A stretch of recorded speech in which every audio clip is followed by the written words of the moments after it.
번째 강의 시작합니다. 창세기 35장 23절에서 36장 8절까지 있는 말씀입니다. 이렇게 야곱이 위기를 당하고 자기의 모든 것을 묻고 하나님 아버지께로 나아갔던 베델 사건, 그리고 난 다음에 23절부터 야곱의 아들들의 이름이 나옵니다. 35장 23절 이하에 보면 야곱의 아들은 12이라 레아의 아들들은 야곱의 장자 르우벤과 그 다음 시몬과 레위와 유다와 이사갈과 스불론이요, 라헬의 아들들은 그죠? 요셉과 베냐민이며 라헬의 여종 빌라의 아들들은 이렇게 나옵니다.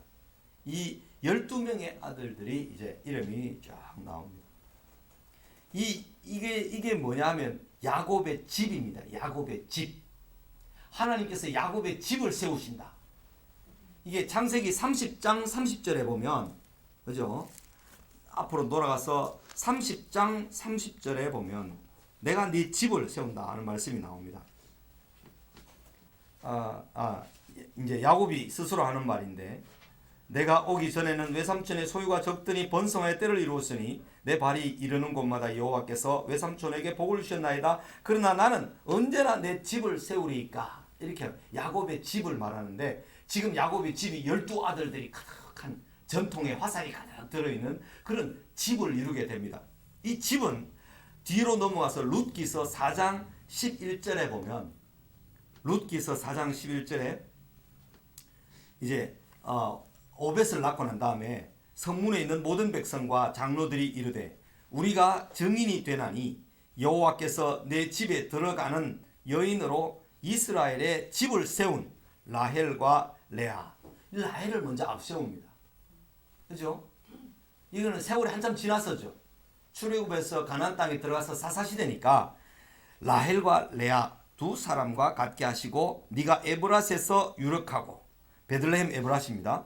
베들레헴에서 유명하게 하시기를 원하며, 이렇게 이제 사람들이, 성문에 있는 백성들과 장로들이 이제 나오미와 그 손자 룻이 낳은 이제 손자 오벳을 축복하는 이런 장면이 여기 나옵니다. 야곱의 집을 세웠듯이 이렇게 말하며, 그렇게 해서 이 야곱의 집이 이렇게 세워지는데, 왜 라헬과 레아라고 했을까? 라헬이 부인입니다. 본 부인, 아내, 이런 이름을 붙인 이름은 레아에게는 안 붙이고 라헬에게만 붙입니다. 라헬에게. 창세기 46장 19절에 가서 한번 넘어와서 보면 46장 19절, 레아에게는 아내라는 이름을 전혀 안 붙입니다. 그 위에 15절이라든지 그 위에 아이들을 더 많이 낳았는데도 아내라는 이름을 안 붙여요. 그런데 오직 야곱의 아내, 19절, 야곱의 아내 라헬, 오직 라헬, 뭐 이런 뜻입니다. 아들 곧 요셉과 베냐민이요, 이렇게 나오죠. 그러니까 라헬이라는 이름에 아내라는 이름이 붙었다는 것은 나중에 사사시대에 나오미의 손자 오벳이 태어났을 때 라헬과 레아, 야곱의 집을 세운 라헬과 레아, 이렇게 말했습니다. 그래서 사실은 야곱의 집을 살려낸 사람이 또 누구냐면 라헬의 아들이었던 요셉이 애굽에 내려가서 총리가 되므로, 곡식을 저장함으로 흉년이 들었던 야곱의 집안 식구 70명이 내려가서 살게 된 거죠. 그 역할들은 전부 다 이제 야곱의 아내 라헬의 몫이었다. 예, 그렇게 보는 것입니다. 다시 돌아와서, 교재로 돌아와서 야곱과 에서의 분리된 길 보겠습니다. 77세에 시작된 쌍둥이들의 상속권 분쟁은 43년이 지난 120세가 되었어야 막을 내립니다. 그 사이 야곱은 12아들과 4명의 부인과 큰 재산을 이루었고, 여기 77세, 여기는 이제 제대로 이제 숫자가 나왔습니다. 지난번에 앞에 고치고 난 다음에 여기는 또 고쳐진 것 같네요. 예서도 더 이상 야곱의 상속을 문제 삼지 않게 되어 둘은 완전히 나누어졌습니다. 예서가 자기 아내들과 자기 자녀들과 자기 집의 모든 사람과 자기의 가축과 자기의 모든 짐승과 자기가 가나안 땅에서 모은 모든 재물을 이끌고 그의 동생 야곱을 떠나 남쪽 세일산 지역으로 내려갑니다. 아주 척박한 산지, 그죠? 비가 오지 않는 그런 산지, 세일 땅으로 떠나갔습니다. 야곱이 4명의 부인에게서 얻은 12명의 자녀들이 기록되는데 이것은 야곱의 족보가 아닙니다. 야곱의 족보는 에서의 족보가 다 기록된 다음 37장에 가서야 1절에 야곱의 족보는 이러하니라 라는 이야기로 요셉 이야기로 시작해서 요셉이 꿈꾼 이야기로 야곱의 족보가 시작이 됩니다. 37장 2절에 그렇게 되어 있습니다. 요셉이 17세의 소년으로 시작되면서 이삭에서 야곱으로 이어지는 역사가 요셉에서부터 전개됩니다. 왜냐하면 야곱의 장자의 명분이 요셉에게 있었기 때문입니다. 아까 우리가 역대상 5장 1절 2절을 읽었죠. 그 말씀에는 분명히 요셉이 장자의 명분에 있다 그랬습니다. 요셉 스토리로 시작하고 37장, 그 다음에 넷째 아들 유다 스토리 38장, 그리고 나서 다시 요셉 역사 39장, 애굽에서의 사건들 그렇게 이어집니다. 이것은 야곱의 후손 중에 요셉과 유다가 매우 중요한 인물들이었기 때문입니다. 요셉은 애굽의 총리가 되어 야곱의 전 식구를 구원했기 때문이며 유다는 왕이 나올 지파였고 메시아가 태어날 지파였기 때문이었습니다. 레아에게서 6명, 르우벤, 시몬, 레위, 유다, 이사갈, 스불론, 라헬에게서 2명, 요셉과 베냐민, 빌하에게서 단과 납달리, 실바에게서 갓과 아셀, 이 12명의 아들이 야곱의 집안으로 세워지게 된 것입니다.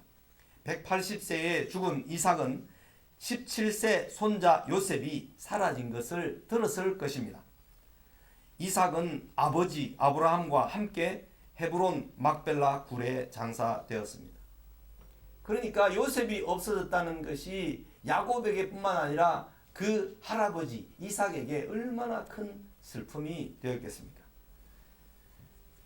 예서는 아내들 때문에 부모였던 이삭과 리브가에게 큰 근심이 되었다라고 26장 35절에 이미 나왔었습니다. 그것을 만회해 보려고 새로운 아내를 얻었는데 그것도 부모에게 역시 근심이 되었을 것입니다. 이스마엘의 딸 마할렛을 아내로 삼았기 때문이었습니다. 36장 1절에서 3절에 나오는 예서의 아내들의 이름이 26장 34, 28장 9절에 나오는 것과 달라서 해석이 필요합니다. 3명의 아내들을 보면 헷 족속 엘론의 딸 아다라는 사람이 있습니다. 또 헷 족속 엘론의 딸 바스맛이라는 인물인데 이 아다와라는 사람과 헷 족속 엘론의 딸 바스맛이라는 이 두 사람은 이름은 다르지만 동일인이다 이렇게 이제 봐야 합니다. 바스맛이라는 이름은 향수라는 뜻으로 별칭으로 많이 쓰던 이름이었기 때문입니다. 그것은 이스마엘의 딸 마할랏도 이스마엘의 딸 바스맛이라 불리기 때문입니다. 그래서 향기라는 뜻을 가진 바스맛이라는 이름이 그 당시에 애칭으로 많이 불렸던 것으로 알 수 있습니다. 그래서 아다 바스맛, 마할랏 바스맛 이런 게 이제 동일 인물인데 바스맛으로 이렇게 불렸다 이렇게 이해할 수 있습니다. 아다와 마할랏 2명의 아내는 동일 이름 바스맛을 별칭으로 사용했던 것입니다. 문제는 히위 족속 시브온의 딸이며 이 시브온의 딸이며라고 이렇게 나오는 것은 직계로 자기의 친아들이 아니라 손자인 경우에도 딸 혹은 아들 이렇게 불렀습니다. 다윗의 아들 뭐 이렇게 불렀습니다. 손자라 하더라도 그렇게 부르는 것이 그 당시에 많은 증거들을 통해서 사용됐기 때문에 실제로는 손자인데 딸이며 이렇게 불렸습니다. 쓰였습니다. 아나의 딸 오홀리바마와 헷 족속 부엘의 딸 유딕과의 관계입니다. 이 두 사람은 분명 다른 인물입니다. 예서의 아내가 넷인데 유딕은 자녀가 없어서 자녀가 있었던 오홀리바마만 기록된 것이 아닌가라고 보입니다. 그렇게 해석을 할 수가 있다는 것입니다. 4명이 있었다. 그죠? 에서와 야곱의 완전한 분리가 이루어집니다. 하나님께서는 하나님의 자녀들, 그에게 속한 자들을 구별시키십니다. 이것은 분리의 의미도 있습니다. 함께 살면서 구별이라는 의미도 있습니다. 이 구별은 성도들이 세상 속에 살면서 구별된 삶과 가치관을 가지는 이것을 구별이라고 합니다. 우리는 세상과 분리되어서 산속에 들어가서 수도원 생활을 하도록 되어 있지 않습니다. 그것은 하나님께서 기뻐하시는 것이 아닙니다. 이 세상 속에서 그 문화를 변혁시키고 그 도덕성을 회복하고 그 하나님의 그 상식보다 더 높은 수준의 하나님의 도덕, 하나님의 원하시는 것을 사람들에게 보여주는, 그래서 용서할 수 없는 사람도 용서할 수 있는 것을 성도들에게서 보여줘야만 하나님의 사랑이 전달되고 나타날 수가 있다는 것입니다. 그래서 로마서 12장 1절 2절에 보면 그러므로 사랑하는 형제들아 하나님의 모든 자비하심으로 너희에게 구하노니 너희 몸을 하나님이 기뻐하시는 거룩한 산 제사로 드리나 이는 너희의 드릴 영적 예배니라. 하나님의 선하시고 온전하시고 기뻐하신 뜻이 무엇인지 분별하도록 해라. 그렇게 말씀하신 것은 하나님의 뜻을 분별해서 그 분별된 하나님의 뜻대로 사는 것이 곧 영적 예배고, 그 사는 것이 곧 세상 속에서의 우리의 삶입니다. 그래서 우리의 예배는 함께 모여서 예배당에서 예배하는 그 의식을 가진 예배, 그 예배가 있는가 하면 삶에서 우리의 몸을 산제사로 드리는 예배가 있는 것입니다. 우리의 모든 시간에서 정직하게 구별되게 사는 삶이 곧 예배인 것입니다. 그래서 흩어진 예배라고 합니다. 모이는 예배, 이 두 가지가 있습니다. 모이는 예배는 흩어지는 예배를 위해서 모여서 말씀을 통해서 위로와 격려를 받고 흩어져서 그 삶 속에서 드리는 예배를 살 수 있도록 하기 위함이고, 삶 속에서 정직하고 진실한 예배는 모여서 예배 드리는 것을 정직하고 진실하게 만들어줍니다. 참되게 만들어주는 거죠. 삶이 엉망인데 주일날은 엄청 거룩해. 이것은 그 예배가 거짓된 예배가 되는 거죠.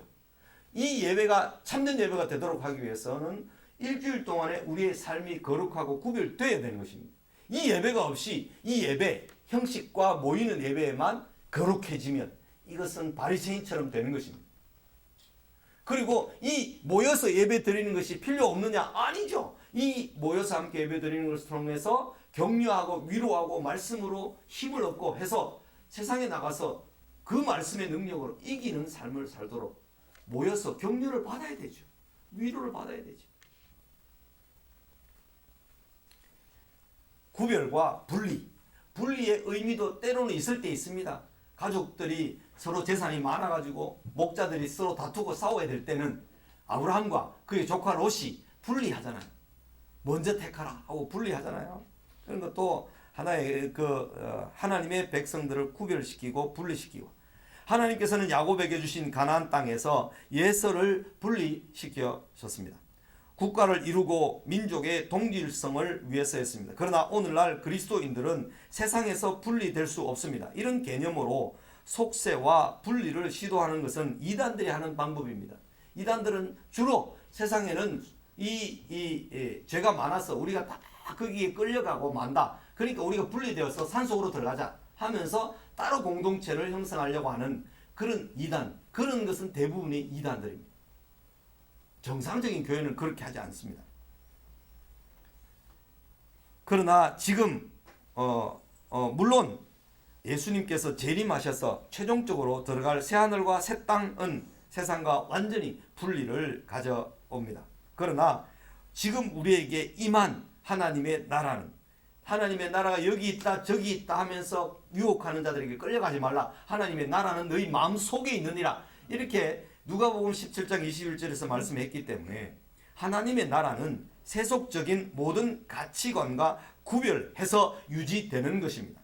아까 제가 이야기했던 로마 12장 1절 2절, 애굽 땅에 살았던 이스라엘 백성들을 고센에 살게 함으로 애굽 사람들과 분리시키고 피를 문설주에 바르게 하는 것을 통해서 구별시키셨음을 볼 수가 있습니다. 에서는 이삭의 예언을 따라 제 곳으로 갔습니다.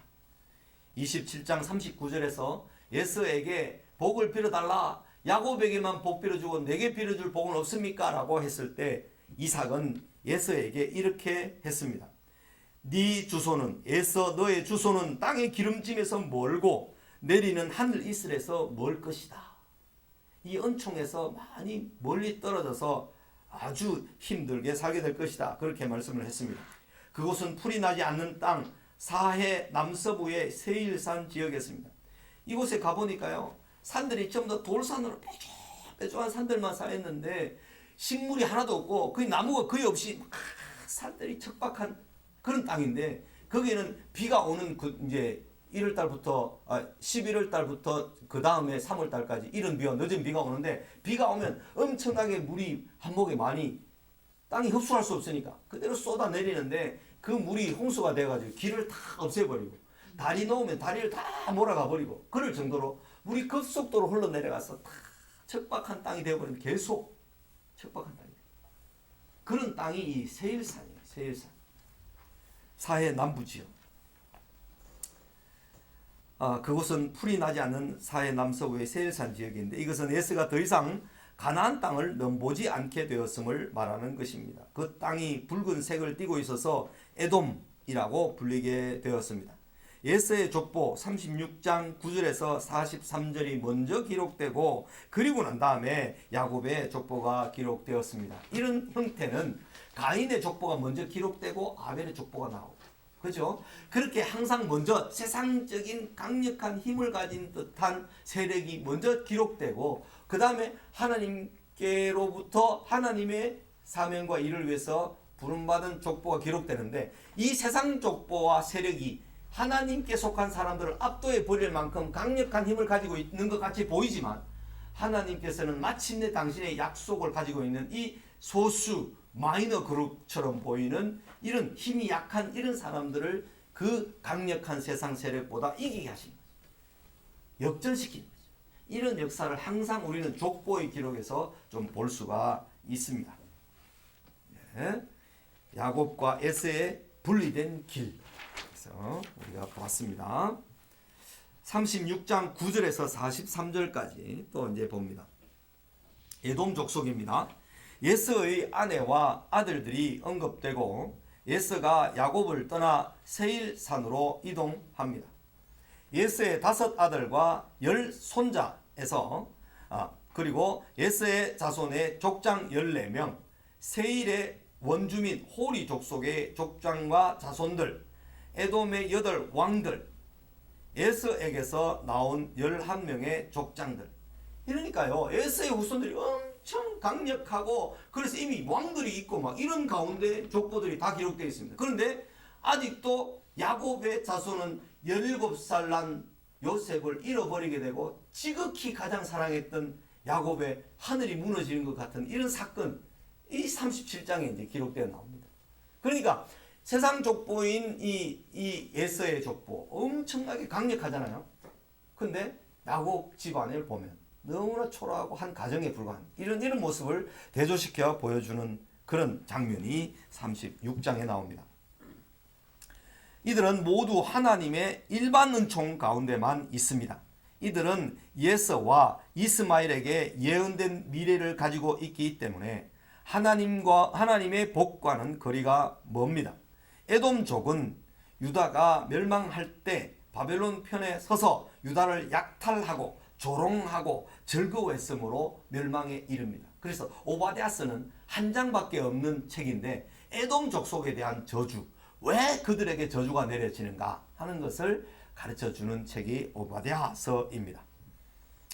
아하 유다가 멸망하는 것이 참 기쁘도다 이러면서요, 에돔 족속이 즐거워했어요. 형제가 고통을 당할 때 위로하거나 또는 뭐 슬퍼하거나 이런 게 아니고, 형제 야곱의 후예가 멸망할 때 에돔 족속들은 박수를 치면서 같이 약탈을 하고요, 바벨론 편에 서서 그렇게 했던 것을 하나님께서는 정말 싫어하셨죠. 오바댜서는 그것을 심판하는 내용이 나옵니다. 예서가 세일산으로 내려가기 전부터 거기 살았던 호리족은 세일산의 원주민들이었습니다. 그들의 관계에 대한 하나님의 뜻은 신명기에 나타나 있는데요.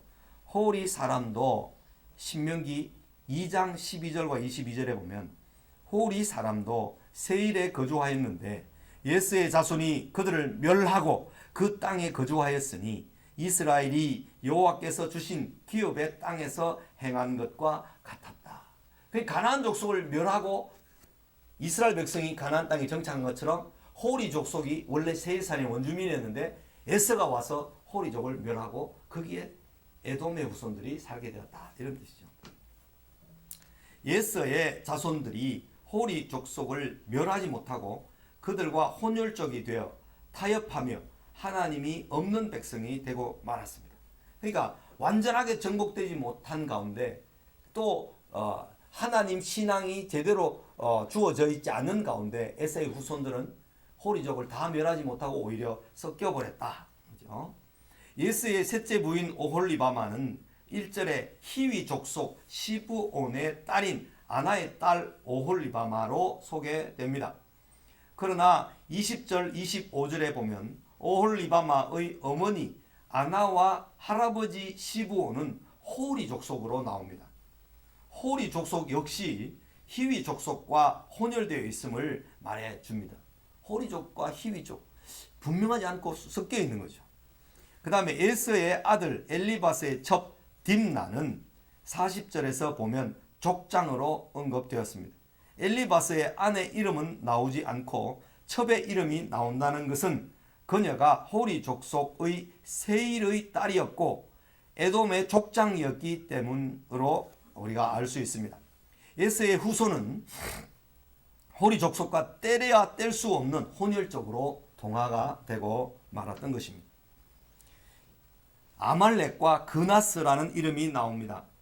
아말렉은 예스의 아들 엘리바스가 호리 족속의 여인 족장이었던 딥나와 정략적으로 결혼해 첩을 얻어서 낳은 아들이었습니다. 이 아말렉 족속이 나중에 이스라엘 백성이 가나안 땅에서 출애굽했을 때 뒤통수를 쳤던 사람들이 이 아말렉 족속이잖아요. 그래서 여호수아에게 하나님께서 이 아말렉 족속을 영원히 멸해버리도록 그렇게 저주가 내려지죠. 이유 없이 이스라엘 백성들을 뒤에서 공격하는, 그래서 여호수아가 전투에 임했고 모세는 산에 올라가서 손을 들고 기도하는 그런 장면이 이 아말렉 족속과의 전투였습니다. 이 아말렉 족속이 예스의 후손인 것입니다. 이 족속은 이스라엘이 가나안을 향하여 출발했을 때 제일 먼저 진영 뒤에서 공격했던 족속인데 그때 하나님의 저주를 받아 아말렉을 없이 하여 천하에서 기억도 못하게 될 운명이었습니다.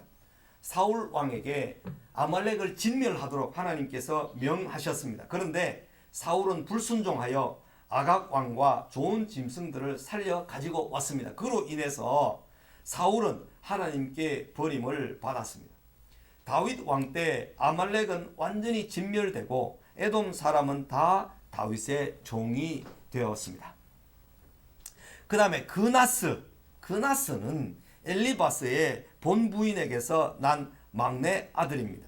이 엘리바스는 거기 나오는 에서의 아들이죠. 그 에서의 아들이 이제 엘리바스의 본부인에게서 난 막내 아들인데 민수기 32장에 가면요.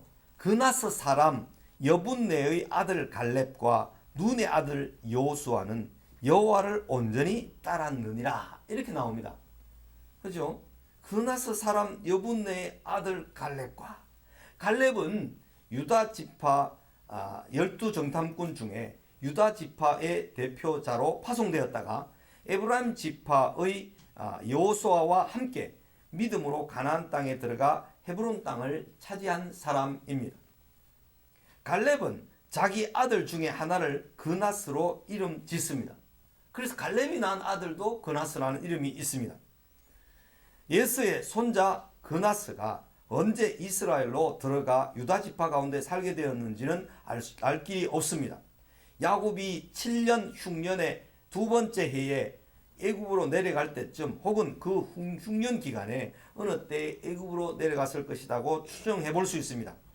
유다 지파 가운데 섞여 살다가 출애굽할 때 함께 애굽에서 나왔을 것으로 생각이 됩니다. 출애굽기 12장에 보면 중다한 잡족이 유대인들 이스라엘 야곱의 후손들과 함께 나왔고 했기 때문에 그나스의 사람 여분네의 아들 갈렙이 그것을 짐작하게 합니다. 오직 하나님의 은혜가 아닐 수 없습니다.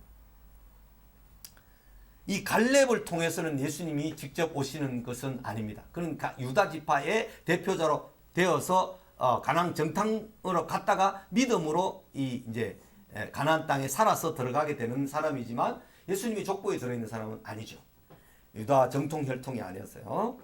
그 다음에 세 번째로 호리 족속 중에 있는 여인들을 보겠습니다. 호리 족속 즉 세일의 자손들을 언급하면서 예스의 아들이란 표현 대신에 자녀라고 번역했습니다.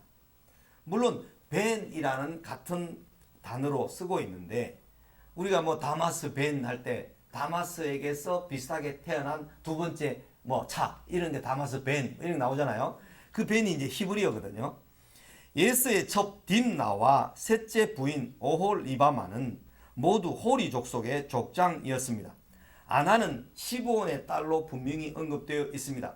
오홀리바마는 시브온의 손녀이면서 아나의 딸이라고 언급되었습니다. 또 에돔의 왕들에서도 하달의 아내 무헤다벨이니 마드렛 여잔데 마드렛의 딸이요 메사합의 손녀더라라고 기록되어 있습니다. 호리 족속은 목의 중심에 혈통을 가지고 있었던 것이 아닌가라고 짐작을 하는 것입니다. 족장들 중에 그나스와 대만은 분명히 엘리바스의 아들로 예스의 혈통이었고 다른 이름 알와 여댓, 엘라, 비논, 밉살, 막디엘, 이람 등은 모두 세일의 자손에도 예스의 자손에도 나오지 않습니다. 에돔은 적어도 세 종족 에서, 호리, 히위 이 세 족속이 혼합되어 있는 족속이 에돔족이었다 이렇게 이해하면 좋겠습니다. 여호와 신앙의 가치관이 동일하지 않는 관계의 결혼은 세상과 구별되는 것이 아니라 동화될 수밖에 없게 만듭니다. 하나님의 자녀들로 살자 이렇게 이제 했는데 에돔 족속의 이런 족보의 이름들을 이렇게 다 따져 보는 것은 우리가 주류가 아니기 때문에 그렇게 이제 하지는 않는데 그래도 그들의 관계 또는 에돔 족속이 어떤 족속들이 함께 모여 있는가 세일과 에사의 후손과 히위 족속 이런 족속들이 함께 섞여 있었을 것이다. 그리고 히위 족속 이런 족속들은 목의 중심에 여자들이 보통 족장으로 이렇게 있는 사회였을 것이다 라고 확인이 되는 것입니다. 그 정도로 이해를 하고 우리가 넘어가면 충분할 것 같습니다. 그죠? 그렇게 족보 이름으로 이제 다 끝납니다. 43절까지 거기서 다 이렇게 끝납니다. 욥기에서 보면 대만 사람 엘리바스 이렇게 나옵니다. 대만 사람. 이 대만 사람은 어디 지역이냐 하면 지금 오늘날 요르단 땅에 우리가 관광지로 알고 있는 페트라라고 하는 곳이 있습니다. 페트라. 이 페트라는 아시아, 이란 여기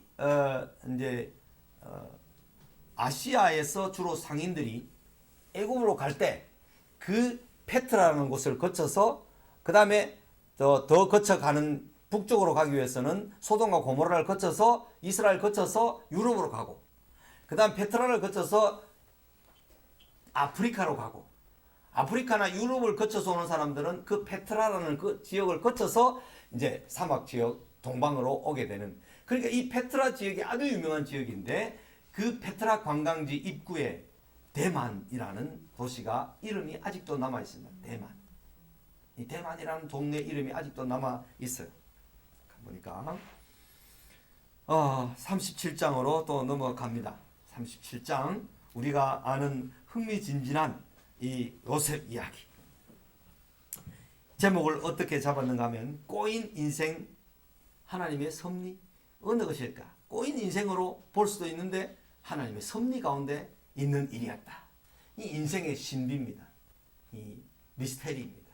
인생이 아무리 꼬이고 힘들고 괴롭고 고난 가운데 있는 것 같지만 하나님의 섭리가 어떻게 이 과정들을 통해서 이루어지는가를 보면서 우리가 불평 가운데 살 것이 아니라 하나님 이 가운데도 지금 저와 함께 계시죠. 저와 함께 이 사정을 다 아시죠. 그런 믿음으로 살아가는 것이 우리여야 한다. 우리가 그렇게 살지 않으면 안 된다 하는 것을 가르쳐 줍니다. 창세기 37장으로 갑니다. 1, 2월에 하다가 지금 9월 달에 다시 창세기로 이제 하게 됩니다. 2020년도에요. 창세기 36장은 예서 곧 에돔의 족보는 이러하니라고 시작되었고 37장은 야곱의 족보는 이러하니라고 시작됩니다. 야곱의 족보는 요셉의 꿈으로부터 시작하여 요셉으로 마칩니다. 이게 50장까지 이렇게 쭉 갑니다. 요셉의 꿈이 하나님의 계시였음이 완전히 확인되는 때가 창세기 50장에 나타나 있기 때문입니다.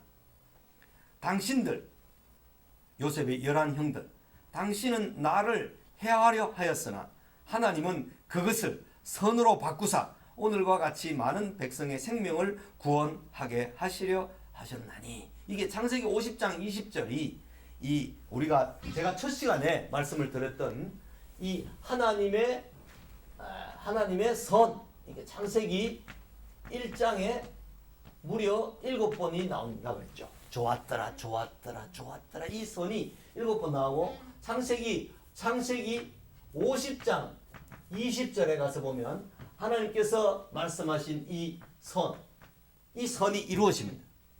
창세기 1장에 나오는 이 선이 인간의 타락으로 말미암아 하나님께서 마침내 선으로 회복하시는 이런 그림. 창조, 타락, 회복. 하나님께서는 마침내 합력해서 반드시 선을 이루어내시는 분이시기 때문에 창세기 이야기만 해도 창세기 3장 그리고 37장 이런 데는 형들이 악을 행해서, 그죠? 아담이 하와와 죄를 지어서 타락해서 여기에 빠져버리잖아요. 이게 하나님의 길이라면, 선을 위하여서 선을 행하는 하나님의 길이라면 인간의 길은 이런 방향으로 가고 있습니다. 이런 방향으로. 세상의 길은 이런 방향으로 가고 있어요. 네 잘 먹고 잘 살아라. 남은 뭐 돌아볼 필요 뭐 있냐. 네가 잘 살아야지. 이런 논리잖아요. 근데 하나님께서는 하나님의 선을 위하여 이웃이 가난하면, 이웃이 굶주리면 다 그들을 돌봐주고 함께하라, 긍휼을 베풀라 이런 쪽으로 가기 때문에 창조에서 있었던 하나님의 선이 이런 데서 이렇게 타락을 하지만 마침내 하나님께서는 요셉을 통해서 하나님께서는 그것을 악을 선으로 바꾸셨다. 그래서 우리와 우리 모든 가족들을 살아나게 해서 구원하게 하셨다. 이렇게 하나님의 길로 회복시키는 거죠. 이게 창세기에서 이렇게 됐다면, 여기 말라기에서 이렇게 됐다면, 요한계시록에서 마침내 하나님께서는 새하늘과 새 땅을 회복시켜 주시는 것입니다. 이런 하나님의 모습이 창세기에서 지금 50장 20절로 가는 과정에서 누가 여기 있습니까? 요셉이 형들의 모든 악을 다 당하는 그런 모습에서 하나님께서는 마침내 요셉을 총리로 만드시는 이런 과정을 통해서 온 야곱의 가족들을 구원하시는 그런 일을 이루신다 하는 것입니다. 야곱의 편애가 나옵니다. 야곱이 형 에서의 복을 빼앗아, 합당한 복을, 그렇게 생각할 수 있습니다. 받고 부모를 떠나 외삼촌의 집으로 도망갔습니다. 거기서 라헬을 사랑하여 결혼하였는데 그녀의 언니 레아와 첫날 밤을 지낸 것을 아침에야 알게 되었습니다. 14년을 무임금으로 일해 주기로 한 것이 억울하지만 수일같이 여겼습니다. 사랑하는 라헬에게는 아이가 없는 가운데 레아에게서 6명의 아들이 태어났습니다. 그동안 야곱은 라헬로부터 엄청 큰 스트레스를 받았습니다. 나로 하여금 아이를 낳게 해주라. 남편이 같이 잠을 안 자서 아이를 못 낳는 게 아니거든요. 지금 하나님께서 태를 닫으셔서 라헬에게 아이가 없는 거예요. 라헬의 종이 야곱의 아들을 낳고 레아의 종이 아들을 낳아 12아들을 두었는데도 사랑하는 라헬에게는 아들을 두었는데도 사랑하는 라헬에게는 아들이 없다가 야곱의 나이 91세에 11번째로 태어난 아들이 요셉이었습니다. 77세에 그 바단 아람으로 가서 14년이 지나서 아이들이 다 태어나고 난 다음에 11번째로 라헬에게서 태어납니다. 외삼촌 집에서 고향으로 돌아와 형 에서와 화해하고 아버지 집으로 돌아오는 길에 라헬이 베들레헴 에브랏 거기서 베냐민을 낳다가 죽었죠. 그죠? 스트레스로 치자면 100에 가까운 배우자의 죽음까지 겹친 스트레스를 받았던 야곱이 요셉을 편애한다고 누가 돌을 던질 수 있겠습니까? 그렇게 편애하고 라헬을 연모하고 사모했던 그 라헬이 아들을 낳았는데 그 아들이 없어져 버렸으니까 그 아들을 편애한다고 누가 왜 편애합니까? 잘못됐습니다. 막 그렇게 감정이 인지상정으로 그렇게 가는 거예요. 어떻게 맞겠어요? 그 어머니가 죽어버렸잖아요. 그러니까 야곱은 요셉을 더 애지중지 사랑하는 거죠. 요셉이 17살쯤 되었을 때 그의 형들 빌하와 실바의 아들들과 함께 양을 칠 때 형들의 그 잘못을 아버지에게 이 요셉이 고자질을 했습니다. 소위 고자질이었는데 야곱은 요셉을 다른 아들보다 더 편애하였고 요셉을 위하여는 특별한 옷, 채색 옷을 지어 입혔습니다. 형들은 요셉을 미워하였고 요셉에게 편안하게 말할 수가 없었습니다. 요셉에게 또 꿈이 주어집니다. 꿈 때문에 더 미움과 시기를 받습니다. 그 꿈을 자랑하지 않았다면 모르겠거니와 그 꿈을 형들에게, 그 꿈을 아버지 엄마에게 자랑하는, 형들과 함께 밭에서 곡식단을 묶고 있을 때 요셉의 단은 일어서 있고 형들의 단은 요셉의 단을 둘러서 절한다는 내용이었습니다. 요셉의 꿈 이야기를 들은 형들은 더욱 요셉을 미워하였습니다. 이게 이제 계시를 가지고 진리 가운데 사는 사람들을 세상이 미워하는 그런 입장으로 볼 수가 있습니다. 형들은 네가 참으로 우리의 왕이 되겠느냐? 참으로 우리를 다스리게 되겠느냐? 라고 말했고 요셉을 더욱 미워하게 됩니다. 요셉은 또다시 비슷한 꿈을 꾸었습니다. 다시 꾼 꿈을 형들에게 또 말했습니다. 해와 달과 11별이 내게 절하더이다. 자기를 뺀 11별, 그리고 해와 달 엄마 아버지 이런 뜻입니다. 요셉은 자기의 꿈을 적어도 3번 말했습니다. 세 번째는 아버지와 형들이 함께 있을 때 말했습니다. 아버지는 네가 꾼 꿈이 무엇이냐? 나와 내 어머니와 내 형들이 참으로 가서 땅에 엎드려 내게 절하겠느냐? 라고 하며 요셉을 꾸짖었습니다. 요셉을 비롯해 형들과 아버지 야곱은 그 꿈의 의미를 정확하게 이해했습니다. 자기들이 요셉에게 절한다 이런 의미로 해석을 잘 하게 되었던 거죠. 그러나 그 누구도 그 꿈이 하나님께로부터 온 계시이며 미래에 반드시 성취될 줄은 꿈에도 믿지 않았고 생각을 못했던 것입니다. 형들은 요셉을 더욱 시기하였으나 야곱은 그 말을 간직해 둡니다. 야곱이 간직해 둔 이 말, 야곱은 애굽에 내려가 죽기 전에 요셉에게 절함으로 간직해 두었던 요셉의 꿈이 성취된 것을 확인하였습니다. 47장 31절로 10장을 넘어가서 한번 보겠습니다. 47장 31절.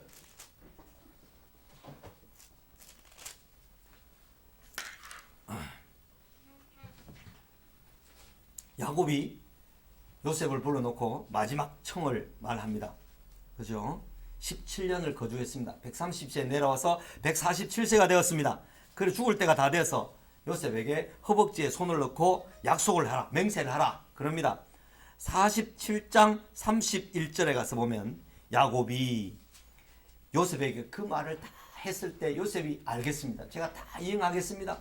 그렇게 말했는데 야곱이 내게 맹세하라 하매 그가 맹세하니 요셉이 맹세를 해서 다 하고 나니까 야곱이 어떻게 하는가 하면 야곱이 침상머리에서 하나님께 경배하니라 이렇게 했는데 여기 하나님께 경배하니라는 것은 의미를 말하는 것이고, 실제로 문자적인 의미에는 이스라엘이 침상머리에서 절하였다, 이렇게만 나옵니다. 누구에게? 자기 아들 요셉에게 절하였다. 이렇게. 아들 요셉에게 절하였다는 말은 아들에게 계시를 주셔서 모든 일을 이루신 하나님께 경배하는 것이죠. 실제로는 그런 의미인데, 문자적으로는 여기에 엘로힘이라는 하나님이라는 단어가 원어에는 없습니다. 의미로는 하나님께 예배하는 것이지만 실제로는 아들에게 절을 한 것이죠. 왜냐하면 해와 달이 절을 해야 됐기 때문에. 자기 아내와 자기가 절하는 것을 자기가 대표해서 절을 하고, 형들은 이미 곡식 사러 갔을 때 다 절을 했잖아요. 형들이 절한 모습은 나중에 곡식 사러 왔다 갔다 하는 동안에 5번이나 나옵니다. 그러니까 그 꿈과 요셉을 통해서 주어진 계시가 이제 다 하나님의 계시로 알게 되었고 성취되었구나 하는 것을 믿는 믿음으로 야곱이 자기 아들 요셉에게 절을 하는 거예요.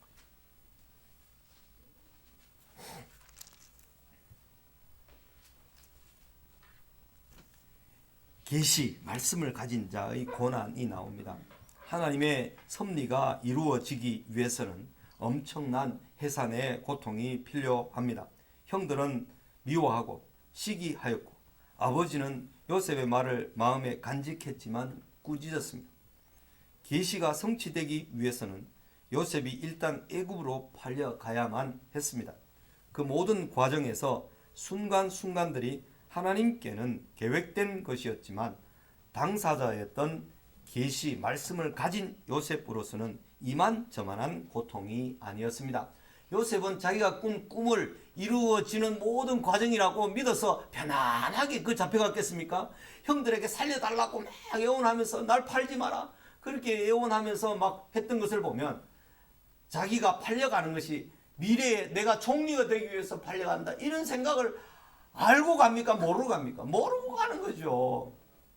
알고 가는 사람이 누가 있습니까? 모르고 가는 거죠. 고난을 다 요셉이 온 몸으로 받아내는 것이죠.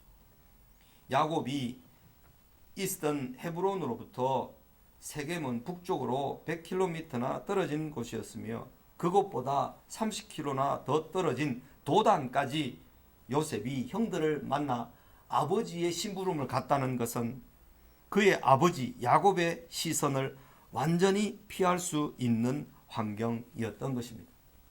아버지가 가까이 있었으면 이게 말도 안 되는 일이죠. 아들을 팔아먹는다, 아들이 죽는다, 아들이 뭐 어떻게 상한다. 요셉이 그렇게 당한다는 것은 아버지로서는 막 목숨을 걸고 자녀가 아니라 막 그 어떤 적이라도 싸울 만한 그런 마음이 야곱에게 있었던 거죠. 그러니까 야곱의 시선을 피해서 멀리 그 섭리가 이루어지기 위해서는 130km나 멀리 떨어진 북쪽에 가서 저 미디안에서 돌아오는 이 상인들이 사서 해변길을 통해서 애굽으로 빨리 내려가는 그 길의 한가운데 들어가게 된 것이죠. 야곱도 자기도 아들을 잃어버렸을 때, 아들이 죽었다고 했을 때, 내가 왜 그 멀리까지 요셉을, 그 어린아이 요셉을 그 멀리까지 홀홀 단신 심부름으로 보냈을까? 종들 몇 명을 따라 붙이지도 않고. 이런 생각을 하면 기가 막혔을 거예요, 아버지로서. 그죠? 그런데 그 모든 것들이 다 섭리였다, 하나님의 섭리였다 하는 것을 우리는 알게 됩니다. 먼 세월이 흘러서 성경을 보고 있고 결과와 미래를 다 알고 있는 우리로서는 하나님의 섭리였다라고 말할 수 있습니다. 제가 섭리라고 할 때 이 섭자가 이 손수변에, 이 손수입니다. 귀 이자가 3개 있다 그랬습니다.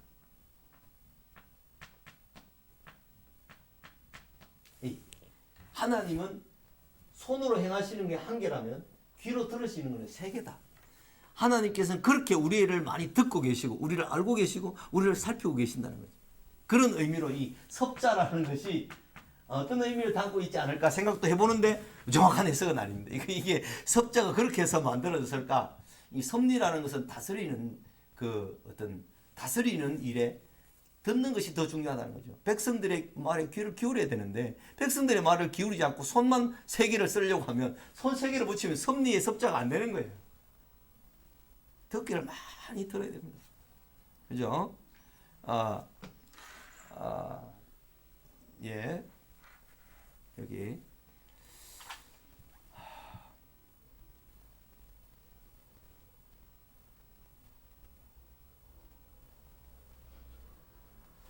예, 두 번째 요셉의 꿈 하나님의 계시 세 번째 내려가서 야곱이 그 멀리 보냈다는 것은 야곱의 눈과 야곱의 그 시선을 피할 수 있는 유일한 환경이었는데 야곱이 사랑하는 아들 요셉을 잃게 되는 것은 인간적으로 보면 꼬여도 이렇게 꼬일 수가 있을까 그런 생각이 듭니다. 요셉에게나 아버지 야곱에게나 다 그렇습니다.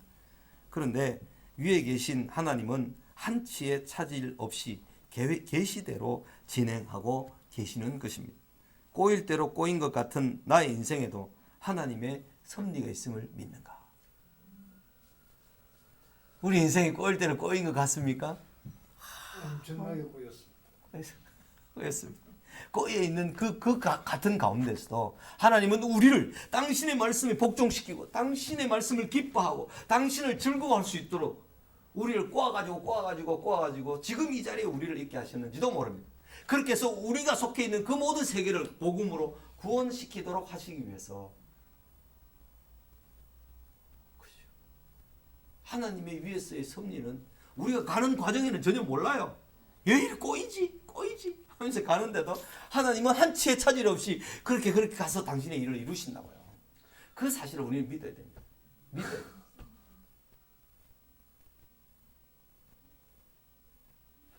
그거를 하나님 예수님 믿기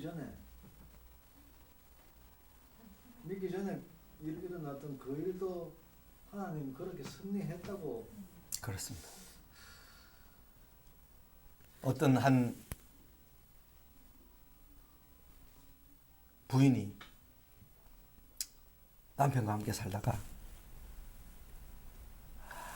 찌고 볶고 싸우고 힘들게 살다가 남편이 막 너무 심하게 막 모욕하고 막 때리고 막 핍박하고 살림 부수고 막 이렇게 하다가 남편과 헤어지기로 작정했어. 못 살겠다고 친정으로 가서 삽니다. 애 둘 데리고 살다가 친정에 가니까 누가 좋아합니까? 누가 반겨줍니까? 그죠? 친정도 가난하고. 근데 친정에는 또 돌아온 돌싱들이, 언니, 오빠들이 또 돌싱들이 또 두 명이나 있어. 그런데 거기에 오독오독 모여가지고 친정 엄마, 아버지, 자기네 식구 3명, 또 그 친정에 돌아온 돌싱 오빠, 돌싱 언니 있다고 생각해 보세요. 거기. 좋은 30몇 평의 아파트에 그래 엉덩이 부딪히며 산다고 생각해보면 얼마나 고통스럽겠어요. 전부 다 막 서로 애들 막 어린 아이들을 상처 주는 말을 하고 막 서로 이렇게 할 거 아니에요. 너무 괴로워 죽는 거예요. 죽는데 이 자매를 우리 교회로 부르신 거예요. 우리 교회로. 우리 교회에 막 누가 없어요. 아무도 없어. 그런데 이 자매가 우리 교회로 와서 하나님 말씀을 통해서 은혜를 회복하고 집을 거기 친정에 있다가 이쪽으로 와서 원룸을 얻었다가 원룸에서 다시 국가 좀 지원을 호르몬이라고 지원을 받아서 이제 생활합니다. 전세금 융자를 받아서 생활합니다. 하나님 말씀을 깨닫고 창세기를 배우고 요한계시록을 배우고 말씀을 차근차근 들으면서 야 하나님께서 나를 이렇게 사람 되게 인간 되게 하나님의 은혜를 감사하고 찬송하게 이렇게 나를 섭리해 오셨구나. 나를 이끌어 오셨구나 하는 것을 깨닫게 됩니다. 지금은 너무 행복해서 감사해서 애들 데리고 사는 것이 힘들지만 그렇게 행복하게 하나님 말씀을 따라 새벽기도 나오고 예배 한 번도 빠지지 않고 참석을 하면서 은혜 가운데 살고 있는 분이 있습니다. 오늘 남편과는 정리해서 다 헤어지고 이혼을 다 끝냈지만 하나님께서 우리를 섭리하시는 그 과정들에서 우리가 어떤 고난을 당하고 어떤 환난을 당하고 어떤 어려움을 당하고 막 꼬일 대로 꼬일 것 같은 요셉같이 이렇게 비참하게 꼬일 때가 있습니까? 애굽에 내려가면 팔려온 것도 뭐 억울한데 그 집에 가서 차례 가정 총무가 됐는데 그 부인의 유혹과 그 부인의 막 험악한 말로 감옥에 갇히게 되는, 감옥 갇혀서도 나올 만한 기회가 있었는데도 또 몇 년, 2년인가 더 있잖아요. 그런 가운데 나중에 바로가 꿈을 꾸게 됐어야 이제 생각이 나서 나오게 돼서 이제 빛을 발하여서 총리가 30살에 총리가 되는 거예요. 17살에 팔려가서 30살 될 때까지 13년 동안, 그렇게 13년 동안 온갖 고생을 다 했을 거 아니에요. 인생의 밑바닥 가장 밑에 내려가서도 요셉은 내 인생 꼬여 죽겠어, 나는 막 귀찮아, 내 이걸 못해 하면서 그렇게 슬퍼하거나 그렇게 괴로워하지 않는다는 거죠. 요셉은 자기 할 일을 묵묵히 종으로 옥에 들어가서 옥에서 자기에게 맡겨진 일들을 최선을 다해서 함으로 간수장에게도 인정을 받습니다. 그죠? 그 꿈에 왕들의 신하들, 떡을 맡은 관원장, 포도주를 맡은 관원장이 왔어도 자기의 일을 묵묵하게 함으로 그들로부터 인정을 받습니다. 왜?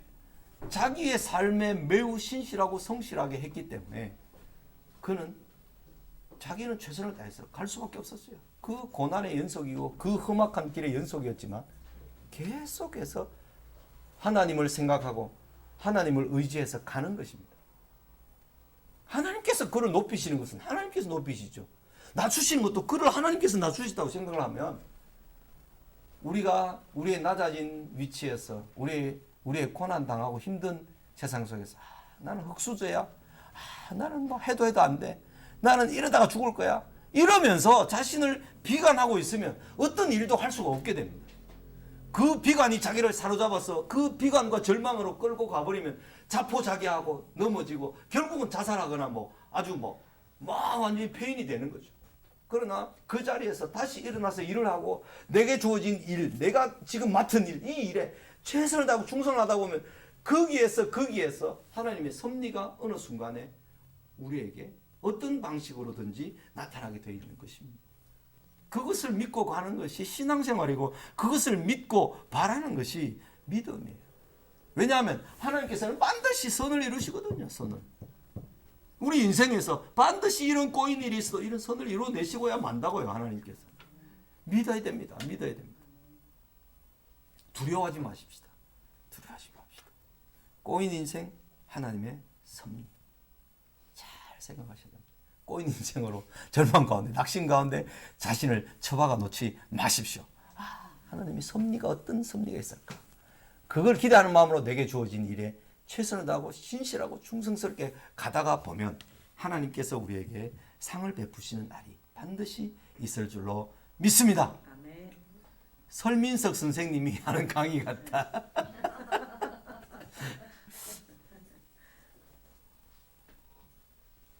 아니 근데 목사님, 예. 저는 이런 인생을 보면서 옛날에는 그래 이제